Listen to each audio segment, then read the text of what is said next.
అత్యంత ప్రమాదకరమైన ఇల్లు ఎలా ఉంటుందో ఒకసారి చూద్దాం.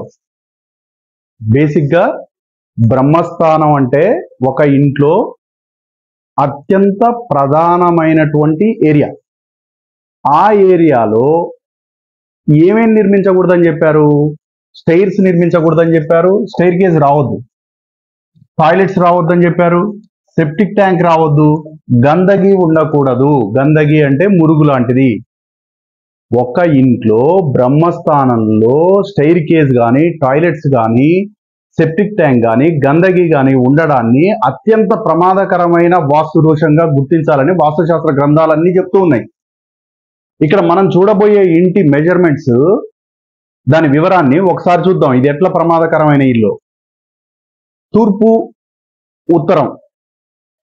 ఈ ఇల్లు ఫర్ ఎగ్జాంపుల్ 48 అడుగుల పొడవు ఉంది. ఇక్కడ నుండి ఇక్కడికి 48 ఫీట్. వెడల్పులో 40 అడుగులు ఉంది అనుకుందాం.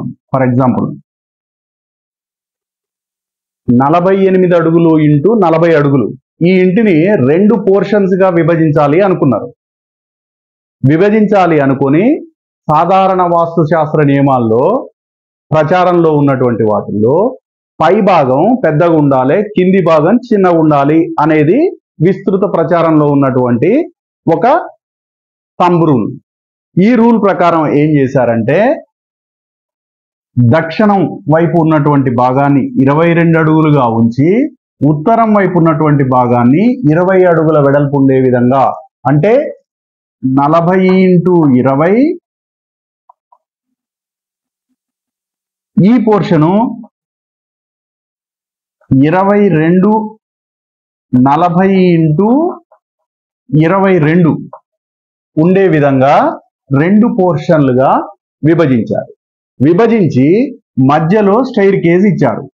స్టైర్ కేజు 6 అడుగుల వెడల్పుతోనే ఉంది. స్టైర్ కేజు 6 అడుగుల వెడల్పుతోనే ఉంది.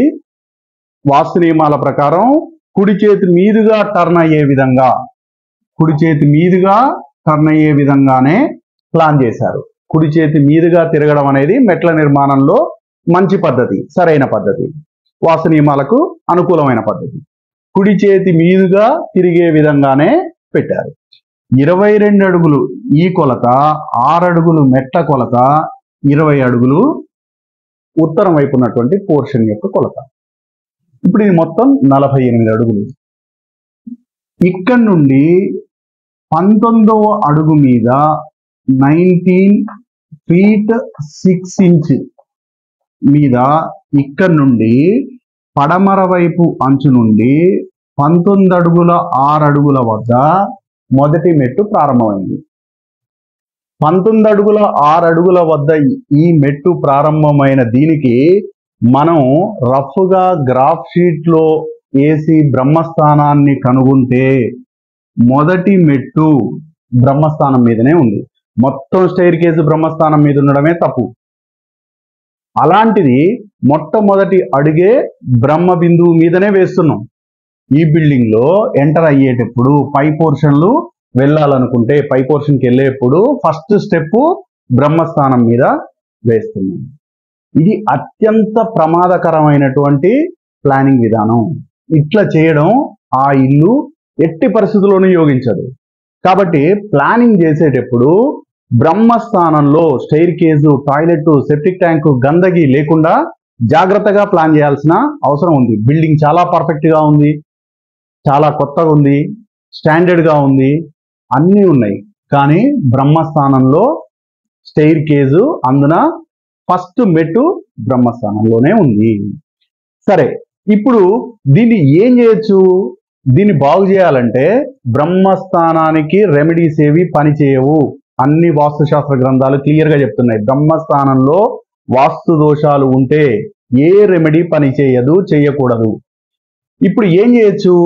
ఇటువైపు బిల్డింగ్ ని ఎక్స్టెండ్ చేయొచ్చు అనుకుందాం. ఒక 4 అడుగులు ఇటు ఎక్స్టెండ్ చేస్తే బ్రహ్మస్థానం కాస్త ఇటు జరుగుతుంది, మెట్ల మీదకి వెళ్ళొచ్చు. లేదా ఇటువైపు ఒక 5-6 అడుగులు పెంచినాం అనుకో, బ్రహ్మస్థానం ఇటు జరుగుతుంది, మెట్లను తప్పించవచ్చు. కానీ ఆల్రెడీ ఇటు హౌస్ కన్స్ట్రక్టెడ్, ఇటు హౌస్ కన్స్ట్రక్టెడ్, ఇటు కన్స్ట్రక్టెడ్, ఇది స్ట్రీట్. బాట వీధి. కాబట్టి ఇప్పుడు ఈ బిల్డింగ్ కి ఎట్టి పరిస్థితుల్లోనూ బ్రహ్మస్థానం మీదుగా మెట్లని తప్పించే ప్లానే లేదు. నెక్స్ట్ ఇక్కడ 1.5 ఫీటే ఉంది, ఇక్కడ 4 ఫీటే ఉంది. కాబట్టి లోపల జాగలో కూడా మార్చడానికి లేదు. కాబట్టి బ్రహ్మస్థానంలో స్టెయిర్ కేజ్ రావడమే ఒక ప్రమాదం అయితే మొట్టమొదటి మెట్టు బ్రహ్మ బిందువు మీదనే మొదలైంది. కాబట్టి ఈ బిల్డింగ్ చాలా ప్రమాదకరమైనది.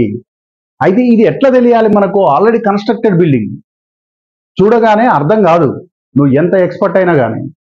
ఒక బిల్డింగ్ని చూడగానే కంటితో అంచనా వేయలేం. దీన్ని ఖచ్చితంగా పర్ఫెక్ట్ మెజర్మెంట్ చేయాలి. ఐదర్ గ్రాఫ్ షీట్ వాడాలి, లేకపోతే ఆటో క్యాడ్ తెలుసుంటే ఆటో క్యాడ్లో వర్క్ చేయాలి. ఈ 2 విధానాలలో మాత్రమే ఈ బిల్డింగ్ ప్రమాదకరమైందని గుర్తించగలం, బెటర్ సలహా ఇవ్వగలం. కాబట్టి నెక్స్ట్ ఈ బిల్డింగ్లో ఇంకేం తప్పులు లేవా? ఇంకా ఏమన్నా ఉండని ఆ బిల్డింగ్లో, అవన్నీ సెకండరీ. ఇంకా ఎన్ని పొరపాట్లన్నీ ఉండని. కానీ అత్యంత ప్రమాదకరమైన పెద్ద మిస్టేక్ బ్రహ్మస్థానం మీద స్టెయిర్ కేజ్ ఫస్ట్ స్టెప్ ఉండడం. ఈ ఒక్క మిస్టేక్ చాలు ఆ ఇంటిని అంచనా వేయడానికి. కాబట్టి ఐదర్ గ్రాఫ్ షీట్ లేకపోతే ఆటో క్యాడ్లో వర్క్ చేసి ఇలాంటి సున్నితమైనటువంటి వాస్తు పొరపాట్లను గుర్తించడం అత్యంత ప్రధానం. దీనివల్లనే ఇంటి యజమానికి మేలు జరుగుతుంది.